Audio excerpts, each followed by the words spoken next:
कहानी का अगला हिस्सा। पुलिस के जाने के बाद पूरा घर कब्रिस्तान जैसा खामोश हो गया था। मैंने हर खिड़की बंद कर दी, पर्दे गिरा दिए और घर की तमाम लाइट्स जला दी। उस रात पहली बार मुझे अपना ही घर अजनबी लगने लगा था। मैं ऊपर अपने कमरे में गया, मगर नींद मेरी आंखों से कोसों दूर थी। बार बार मेरे जहन में वही मंजर आ रहा था, डेक के नीचे से झांकती वो आंखें, वो सर्द नजरें और वो आवाज़, मैं तुम्हें देख सकता हूँ। मैं बिस्तर पर लेटा छत घूरता रहा। रात के तकरीबन 3 बज चुके थे जब आखिरकार मेरी आंख लग गई। फिर ठक। मैं झटके से उठ बैठा। आवाज़ नीचे से आई थी। पहले मुझे लगा शायद ख्वाब था, मगर फिर दोबारा आवाज़ आई, ठक ठक, जैसे कोई धीरे धीरे शीशे पर उंगली मार रहा हो। मेरा गला खुश्क हो गया। मैंने फ़ोन उठाया। स्क्रीन पर 3:17 AM लिखा था। पूरी दुनिया जैसे सो रही थी सिवाय मेरे। मैंने हिम्मत करके बिस्तर से उतरा और आहिस्ता आहिस्ता सीढ़ियों की तरफ बढ़ा। घर मुकम्मल खामोश था, सिर्फ एयर कंडीशनर की हल्की सी आवाज़ आ रही थी। फिर वो आवाज़ दोबारा आई, इस बार सनरूम की तरफ से, ठक ठक ठक। मेरे कदम वहीं रुक गए। दिल इतनी ज़ोर से धड़क रहा था कि मुझे लगा आवाज़ पूरे घर में गूंज रही होगी। मैंने आहिस्ता से दीवार के साथ लगकर सनरूम की तरफ झांका। अंधेरा, मुकम्मल अंधेरा। सिर्फ बाहर तालाब पर चांद की मध्यम रोशनी पड़ रही थी। और फिर मैंने खिड़की के शीशे पर एक साया देखा। कोई शख्स बाहर खड़ा था।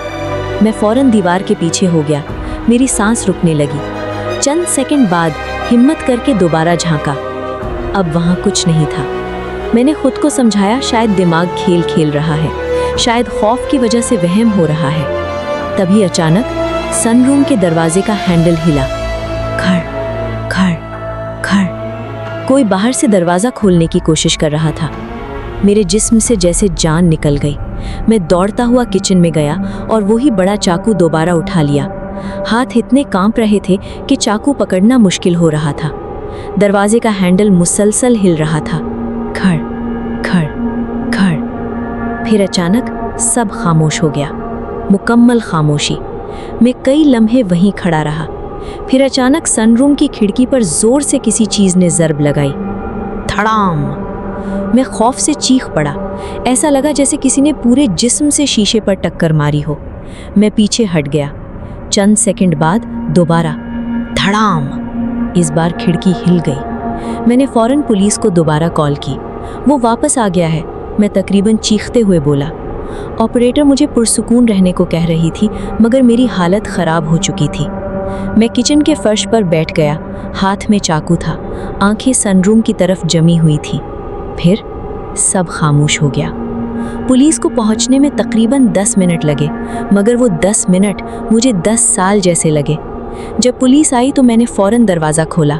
2 अफसर अंदर आए और पूरा घर चेक करने लगे। पिछले हिस्से में जाकर उन्होंने टॉर्च तालाब की तरफ डाली और फिर उनमें से एक अफसर रुक गया। ये देखो। मैं भी करीब गया।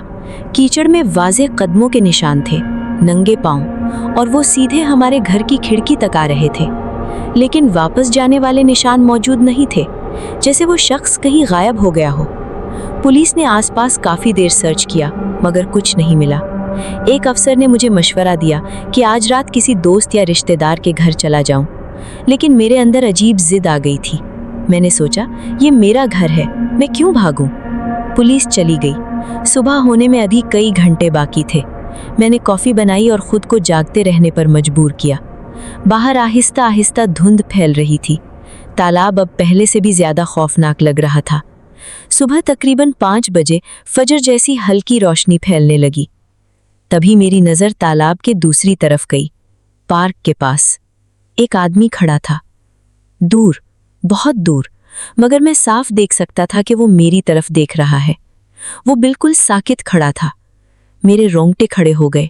मैंने फौरन आंखें मली ताकि वाज़े देख सकूं, और फिर वो आहिस्ता आहिस्ता हाथ हिलाने लगा, जैसे मुझे सलाम कर रहा हो। मेरी सांस रुक गई। अगले ही लम्हे वो जंगल की तरफ मुड़कर गायब हो गया। मैं फौरन घर से बाहर निकला, मगर जब वहां पहुंचा तो कोई नहीं था, सिर्फ गीली घास और कीचड़ में नंगे कदमों के निशान। वो निशान जंगल की तरफ जा रहे थे और फिर अचानक खत्म हो गए। उस दिन मेरे वालिदैन फौरन वापस आ गए। घर के बाहर कैमरा लगाए गए, सिक्योरिटी बढ़ाई गई, मगर वो शख्स दोबारा कभी नजर नहीं आया, कम से कम सामने से नहीं। कई महीनों बाद एक रात मेरी वालिदा ने बताया कि कभी कभी तालाब के करीब कोई साया नजर आता है, और एक बार हमारे पड़ोसी ने भी रात को किसी आदमी को पानी में खड़ा देखा था। बस खड़ा, आधा जिस्म पानी में, बिना हिले, बिना आवाज के, जैसे किसी चीज का इंतजार कर रहा हो। आज उस वाक़ये को कई साल गुजर गए हैं। मैं अब उस घर में नहीं रहता, लेकिन कभी कभी रात को सोते वक्त मुझे अब भी ऐसा महसूस होता है जैसे कोई अंधेरे में खड़ा मुझे देख रहा है। और जब भी बारिश की रात में पानी के छपाके सुनाई देते हैं, मेरा दिल आज भी खौफ से कांप उठता है।